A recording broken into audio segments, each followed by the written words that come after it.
According to the report, NBFC sector in India undergoing significant transformation. आखिर ये transformation होने क्यों जा रहा है, उसके पीछे के रीजन देखेंगे तो यहाँ पे देख सकते हैं regulatory changes and technology advancement, यानी टेक्नोलॉजी में जो चेंजेस हो रहे हैं, डिजिटलाइजेशन हो रहा है, उसकी वजह से यहाँ पे एनबीएफसी सेक्टर को बहुत बड़ा फीचर है। आखिर कितना फीचर है उसको, तो इसको यहाँ पे देखेंगे तो projected CAGR of 18.5% between the 2021 and 26, यानी नियर अबाउट 19% के CAGR से ये पूरी इंडस्ट्री ग्रो होने वाली है, जो कि एनबीएफसी इंडस्ट्री है। और उसमें अगर कोई स्मॉल कैप स्टॉक है या फिर नैनो कैप स्टॉक है तो सोचिए उसमें कितनी बड़ी ग्रोथ हो सकती है। नमस्ते दोस्तों, मैं संदीप पोटी स्वागत करता हूँ आपका मल्टीबैगर कम्युनिटी में। आज की वीडियो देखेंगे एक एनबीएफसी का एक नैनो कैप स्टॉक जो कि मुझे लग रहा है बजाज फाइनेंस जैसा परफॉर्मेंस दे सकता है।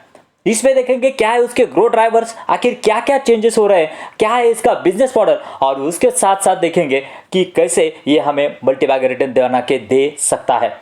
तो चलिए, जैसे कि हम हमेशा कहते हैं लर्निंग है तो अर्निंग है, चलिए कुछ नया सीखते हैं।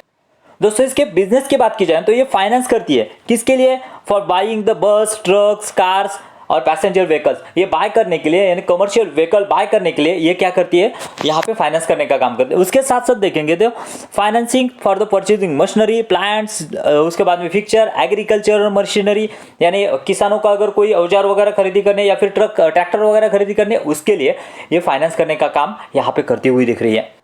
यहाँ पे अगर इनके वेबसाइट पे आते हैं तो हम यहाँ पे देख सकते हैं दोस्तों कि इजी प्रोसेस है लोन की, इजी डॉक्यूमेंटेशन है, जो कि मैक्सिमम जो है वो ऑनलाइन ही हो जाता है, फिर डिजिटलाइजेशन हो जाता है। दोस्तों, अगर यहाँ पे नीचे आते हैं तो यहाँ पे कुछ रियल एस्टेट के प्रोजेक्ट भी हमें देखने को मिलता है, जो कि उन्होंने उस प्रोजेक्ट को वहाँ पे फाइनेंस किया हुआ है। हम देख सकते हैं यहाँ पे MDL मीनाक्षी, उसके बाद में सागरिका, डॉल्फिन एंटरप्राइजेस, ऐसे कुछ प्रोजेक्ट है। और यहाँ पे हम देख सकते हैं मेक एन एप्लीकेशन, ऑनलाइन हमें एप्लीकेशन करना है जिसको भी जरूरत होगी गांव में या फिर टियर 2, 3, 4 में। उसके बाद में इमीडिएटली वो कांटेक्ट करेंगे, उसके बाद में दैट्स इट। ये बहुत ही आसान अगर तरीका है तो बहुत सारे लोग जो है वहाँ पे अप्रोच करते हैं ऐसी लोन के लिए। देखिए दोस्तों, अगर लोन टाइप की बात की जाए तो यहाँ पे business loan, retail loan, project loan और लोन अगेंस्ट प्रॉपर्टी, यानी सिक्योर्ड लोन और अनसिक्योर्ड लोन, दोनों भी लोन देने का काम करती है। लोन साइज की बात की जाए तो अप टू 5 लाख से 1000 लाख तक यहाँ पे देती है। और इंटरेस्ट रेट देखिए दोस्तों, उस हिसाब से पता चलेगा आपको कि आगे इसके मार्जिन किस तरह से बढ़ने वाले हैं। इनका बिजनेस तो बहुत बढ़िया है, जो कि बहुत सारे सेक्टर को कैटर करती है, लेकिन सही में ये कंपनी पैसा बनाती है या फिर प्रॉफिट बनाती है, ये देखने के लिए हमें जाना पड़ेगा वहां पे उनके प्रॉफिट एंड लॉस पे। तो चलिए, उसके लिए दोस्तों हम आए हैं कंपनी के यहाँ पे प्रॉफिट एंड लॉस पे, और यहाँ पे देखिए 0.37 जो कि 2016 में सेल्स था वो बढ़ के हो चुका है 14 करोड़। और उसके साथ साथ अगर यहाँ पे नीचे प्रॉफिट में आएंगे, नेट प्रॉफिट भी सही में बढ़ा है क्या, वो देखने के लिए यहाँ से नीचे आते हैं तो इनिशियल थी कंपनी लॉस में थी, उसके बाद में अभी 2.65 करोड़ का प्रॉफिट दर्ज करती हुई दिख रही है। लेकिन यहाँ पे अगर ऊपर आएंगे दोस्तों तो बहुत ही बढ़िया चीज़ मुझे लगी। मैं हमेशा कहता हूँ कि ये चीज़ हमें नज़रअंदाज नहीं करना चाहिए, वो है ऑपरेटिंग प्रॉफिट मार्जिन। देखिए, जो कि 27 के रेंज में थे, अभी बढ़ के हो चुके 89%, यानी कितना बड़ा यहाँ पे ग्रोथ ऑपरेटिंग प्रॉफिट मार्जिन में होता है, कितना एफिशिएंटली यहाँ पे काम कर रही है कंपनी। अगर यहाँ पे उसके रिटर्न्स की बात की जाए तो लास्ट 3 ईयर्स की रिटर्न देखिए दोस्तों, सेल्स ग्रोथ 39% की, प्रॉफिट ग्रोथ 48% की, और यहाँ पे 40% प्लस यहाँ पे कंपनी का CAGR होते हो रहा है। यानी आप समझ सकते हैं कि विद इन 2 ईयर्स आपका पैसा जो है यहाँ पे डबल होते हुए आपको दिखेगा। यहाँ पे अगर पीयर कंपैरिजन में देखेंगे दोस्तों, जिस कंपनी की बात कर रहे हैं वो है QGO फाइनेंस लिमिटेड। यहाँ पे देखिए बजाज फाइनेंस के मुकाबले अगर यहाँ पे देखेंगे तो मार्केट कैप बहुत ही छोटा है। यहाँ पे जस्ट ओनली 41 करोड़ का मार्केट कैप है दोस्तों, एक नैनो कैप कंपनी। और इसके साथ साथ अगर इसके यहाँ पे हम आते हैं पी रेशियो अगर देखेंगे तो पी देखिए दोस्तों कितना सस्ता है ये, जो कि बजाज फाइनेंस का पी जो है वो 29 का है और इसका पी जो है जस्ट ओनली 15 का है। PG रेशियो देखेंगे तो 0.2%, यानी बहुत ही सस्ता स्टॉक हमें यहाँ पे चीप वैल्यूएशन पे मिल रहा है। दोस्तों, वैल्यूएशन की और एक बात करेंगे तो यहाँ पे पी रेशियो देखेंगे तो इसका मीडियन पी जो है यहाँ पे 18.5 हमें दिख रहा है, जो कि अभी उसका पी जो चल रहा है यहाँ पे देखिए अराउंड 17.6, यानी अभी भी ये स्टॉक बहुत अंडर वैल्यूड है। इसके पीछे की वजह देखेंगे तो ये स्टॉक जो है इसका पी जो है यहाँ पे बहुत ही पीक पे चला गया था, क्योंकि उसका उस तरह से इनकम नहीं आ रहा था। जैसे ही इनकम बढ़ा उसका पी जो है वहाँ पे डाउन होगा।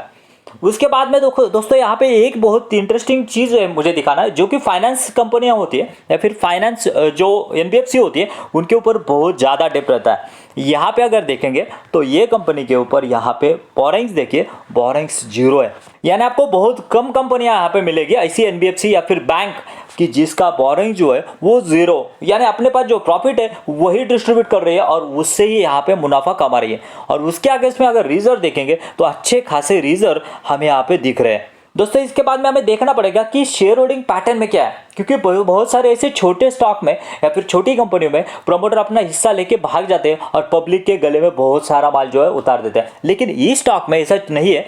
यहाँ पे देखिए 2022 से प्रमोटर ने कुछ भी मटेरियल यहाँ पे सेल नहीं किया, कुछ भी स्टॉक अपना सेल नहीं किया। यहाँ पे अगर पब्लिक की बात की जाए तो 36% से पब्लिक है। यहाँ पे डीआईएस और एफआईएस की एंट्री नहीं है, उनके रडार पे अभी तक ये कंपनी नहीं है, लेकिन फ्यूचर में आने की बहुत सारी संभावना है। लेकिन दोस्तों यहाँ पे देखिए इंटरेस्टिंग चीज़, पब्लिक में अगर आते हैं वेद प्रकाश गुप्ता और ऐसे बड़े बड़े यहाँ पे जो एस इन्वेस्टर है उन्होंने पैसा लगा के रखा है, यानी समझ सकते हैं ऐसे बड़े बड़े इन्वेस्टर के रडार पे ये कंपनी अभी तक आ चुकी है। उसके बाद में दोस्तों इसके फाइनेंस की बात की जाए ना तो यहाँ पे देखिए बहुत ही बढ़िया फाइनेंस मुझे लग रहा है। जिस तरह से ये छोटी कंपनी है, यहाँ पे देखिए micro cap nano cap company जो कि 42 करोड़ का यहाँ पे मार्केट कैप है, आरओसी आरओई डिसेंट, डेप्ट जैसे हमने देखा कुछ भी नहीं है, पी रेशियो और ये बहुत ही अंडर वैल्यूड है, सेल्स ग्रोथ प्रॉफिट ग्रोथ फिनोमिनस है। और उसके बाद में दोस्तों फेस वैल्यू भी 10 का है, यानी यहाँ पे ये कंपनी आगे जाके यहाँ पे बोनस और स्प्लिट भी देख सकती है। सो दोस्तों ये तो हो गई अच्छी बातें, लेकिन उस पर 3 थ्रेट है मुझे लग रहा है। कोई भी एनबीएफसी हो या फिर स्पेशली स्मॉल कैप एनबीएफसी हो, नैनो कैप एनबीएफसी हो, और उसमें दोस्तों पहली जो बात है उसका साइज जो है वो बहुत ही छोटा रहता है, यानी जो लोन देते हैं वो डिफ़ॉल्ट होने की पॉसिबिलिटीज़ होती है। डिफ़ॉल्ट होने की पॉसिबिलिटीज़ होती है। अगर यहाँ पे डिफ़ॉल्ट हो गया तो बहुत बड़ा लॉस इस कंपनी को हो सकता है, क्योंकि उनका मार्केट कैप ही छोटा है, उनका ट्रांजैक्शन ही छोटा है। दूसरी बात दोस्तों, यहाँ पे फ्रॉड्स होने की चांसेस रहते हैं, क्योंकि यहाँ पे जो प्रमोटर रहते हैं या फिर छोटे छोटे यहाँ पे ये रहते हैं, तो वहाँ पे फ्रॉड होने के चांसेस रहते हैं। हालांकि इसका ट्रैक रिकॉर्ड देखा जाए तो कोई दिक्कत नहीं है, लेकिन हो सकता है। और उसके बाद में दोस्तों यहाँ पे तीसरी बात, अगर यहाँ पे किसी और पर्टिकुलर सेक्टर को ज़्यादा एक्सपोजर दिया जाता है तो भी ये एक रिस्क बनता है। जैसे कि कोई भी हो, जैसे कि रिटेल सेक्टर में यहाँ पे रियल एस्टेट सेक्टर में बहुत ज़्यादा एक्सपोजर दिया और रियल एस्टेट सेक्टर में यहाँ पे डाउनफॉल आ गया, तो हो सकता है कि इसका पैसा जो अटक जाए। सो इसीलिए दोस्तों ऐसी कंपनियों जो है वो ज़्यादा पैसा इन्वेस्ट नहीं करना है, अपने थोड़े अमाउंट लगा के छोड़ देना है, जिससे कि हमारा जो है वो अगर वो स्टॉक ग्रो होता है, जैसे जैसे कन्विक्शन बनता है, तो हमें अपनी होल्डिंग यहाँ पे बढ़ा सकते हैं। सो चैनल पे नए हैं तो चैनल को सब्सक्राइब करना मत भूलिए और हमारे एफर्ट के लिए लाइक करना मत भूलिए। और अगर आप एक एडवांस का नैनो कैप स्टॉक ढूंढ रहे हैं, बहुत ही बढ़िया स्टॉक, तो लेफ्ट वाले वीडियो पे क्लिक कीजिए। मिलते हैं वहीं पे। Thank you very much. जय हिंद।